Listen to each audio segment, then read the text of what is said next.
Semangat pagi, salam sejahtera buat kita semua. Anda tahu karakter Gen Z? Anak-anak sekarang yang kita amati setiap hari, dari mulai TK, SD, SMP, SMA sampai perguruan tinggi. Ada hal menarik ketika kita makin dekat berada di antara mereka, akan terlihat karakter yang jauh berbeda dengan karakter generasi usia di atas 40 tahun ketika mereka memang sama-sama masih muda. Apa yang membedakan? Hal pertama yang tidak kita sadari adalah bahwa selama 10-20 tahun ini, disadari atau tidak, kita menggantungkan pendidikan anak dari mulai usia 2 tahun itu sudah mengandalkan dengan HP. Mulai dari seorang ibu yang ketika ingin agar anaknya itu tenang, mereka menyodori HP ini. Mereka ajak untuk bermain misalnya game, YouTube, dan sebagainya. Sehingga tanpa disadari, anak-anak ini sejak kecil, sejak balita, mereka sudah terbiasa seperti ini. Ya. Nah, seperti ini dilakukan bukan hanya sehari, seminggu, sebulan, tapi bertahun-tahun. Tahukah Anda bahwa ketika anak sudah ketergantungan dengan HP, maka hakikatnya anak sudah terpisah dari pendidikan orang tuanya, sudah terpisah dari kasih sayang orang tuanya, dan mereka sangat mengandalkan kasih sayang dari HP tersebut. Ini yang harus dipahami. Sehingga ini adalah pangkal mula dari semua perubahan yang terjadi, yang akan saya sampaikan satu persatu. Nah, perubahan itu seperti apa? Mari kita cermati satu persatu dari hasil pengamatan saya selama ini selaku pendidik, juga hasil wawancara saya dengan beberapa generasi Z terkait dengan karakter mereka, dan ketika saya berinteraksi dengan mereka di berbagai forum dan di berbagai tempat. Yang pertama, insecure atau rasa tidak percaya diri. Mengapa itu muncul? Karena selama ini yang mereka lihat, akomodasi dari mata itu hanya ke HP. Jarang mereka kontak mata dengan orang lain, termasuk ke orang tuanya. Inilah yang membuat ketika mereka berpandangan mata ketemu mata dengan orang lain, akan membuat semakin tidak percaya diri. Dan kemarin ketika masa pandemi ada masker, itu terlampiaskan dengan menutup wajah pakai masker. Sampai sekarang, beberapa mereka ketika maju ke depan, mau wawancara, mau konsultasi, mereka sering berlindung dari tutupan masker tersebut. Itu yang pertama, insecure. Yang kedua adalah tantrum. Tantrum itu boleh dikatakan sebagai emosi yang berlebihan. Kenapa itu terjadi? Karena selama ini mereka gelisah. Mereka kurang kasih sayang, kurang kontak mata dengan orang tuanya, dengan orang-orang terkasih di sekitarnya, sehingga ketika mengalami permasalahan yang mendadak, yang bikin shock, maka pelampiasannya adalah tantrum atau ekspresi emosi yang berlebihan. Bisa menyakiti diri sendiri, bisa merusak sekitarnya dalam ekspresi yang sangat histeris. Yang ketiga, culture shock. Culture shock ini adalah ketika mereka tidak biasa berhadapan dengan lingkungan sosial, maka mereka akan mudah tertekan oleh kondisi situasi sosial, di mana situasi sosial tersebut tidak selalu menguntungkan bagi mereka. Kadang-kadang tertekan, bisa dimarahi, bisa dipelototi, bisa didiamkan, bisa diomeli dan sebagainya, sehingga mereka akan mengalami yang namanya tekanan sosial. Kemudian yang keempat adalah karena mereka ini sebenarnya tidak punya banyak teman, dan kebanyakan teman adalah orang-orang yang ada di sekitar mereka, bahkan banyakan adalah teman-teman online, maka ada istilah berikutnya yaitu circle. Circle adalah istilah untuk teman-teman dekat di mana mereka hanya mau berbagi cerita dengan itu. Memang di zaman kita dulu ada teman-teman dekat, tapi kita lebih terbuka dan lebih mempunyai banyak teman. Tapi untuk yang circle ini biasanya hanya 2, 3, atau 4 orang saja yang membuat mereka nyaman. Jangan kaget jika anak-anak dari Bapak Ibu ketika mereka tidak di dalam circle-nya, mereka memilih diam dan asik bermain HP. Tapi ketika mereka ketemu dengan circle-nya, mereka akan asik bercerita untuk hahaha, bercanda dan sebagainya.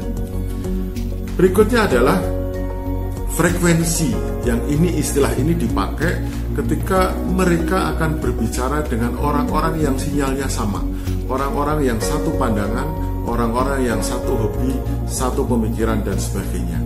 Mereka baru akan bercerita apabila mereka menemukan orang yang satu frekuensi atau berada dalam circle tadi. Jadi, kalau kita ingin berdialog dengan mereka, jadikan kita ini bagian dari circle mereka. Baru mereka akan terbuka. Misalnya dengan diajak makan. Biasanya anak-anak sekarang kalau kita ajak makan, mereka akan merasakan frekuensi yang sama sehingga sambil bercanda mereka bisa berbagi cerita tentang apa yang dialami dan apa yang perlu atau dibutuhkan pada mereka saat ini.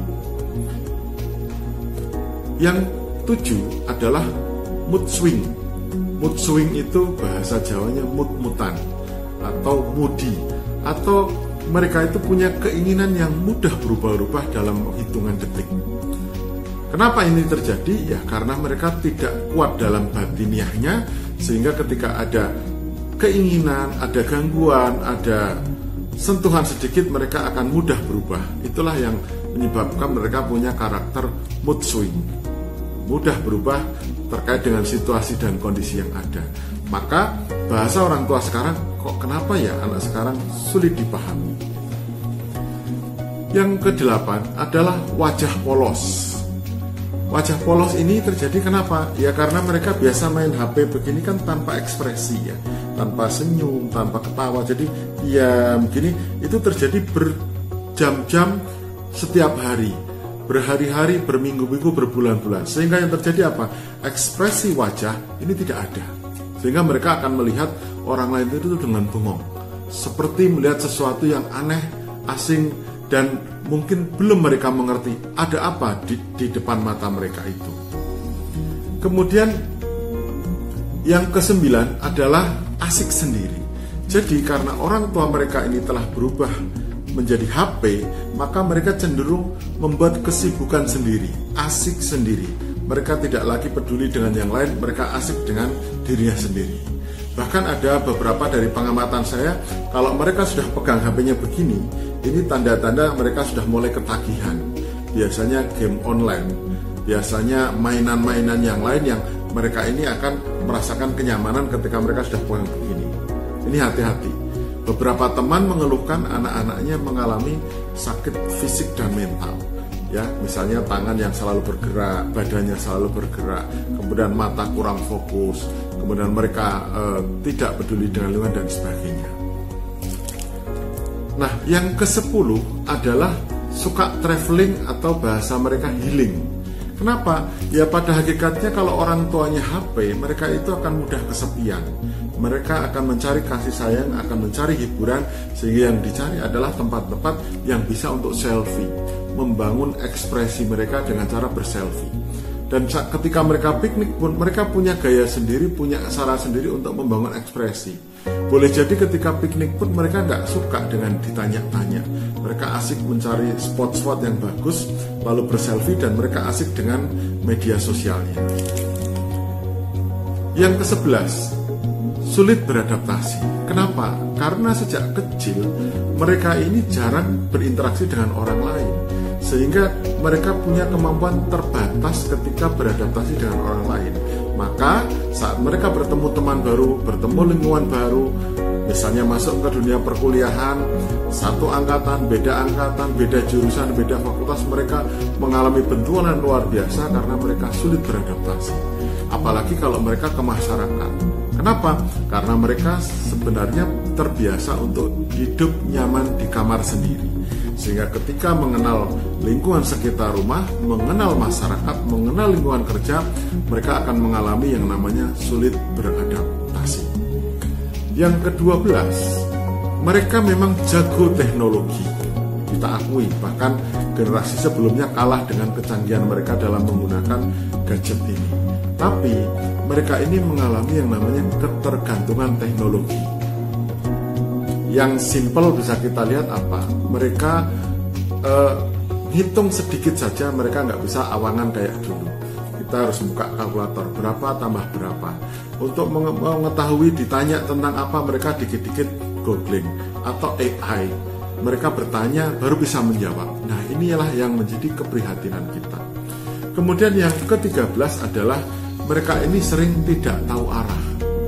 Contoh simpelnya adalah mereka bisa jadi puluhan kali terjadi dari rumah, dari kos ke kampus dan sebaliknya, atau ke sekolah, mereka selalu mengandalkan Google Map.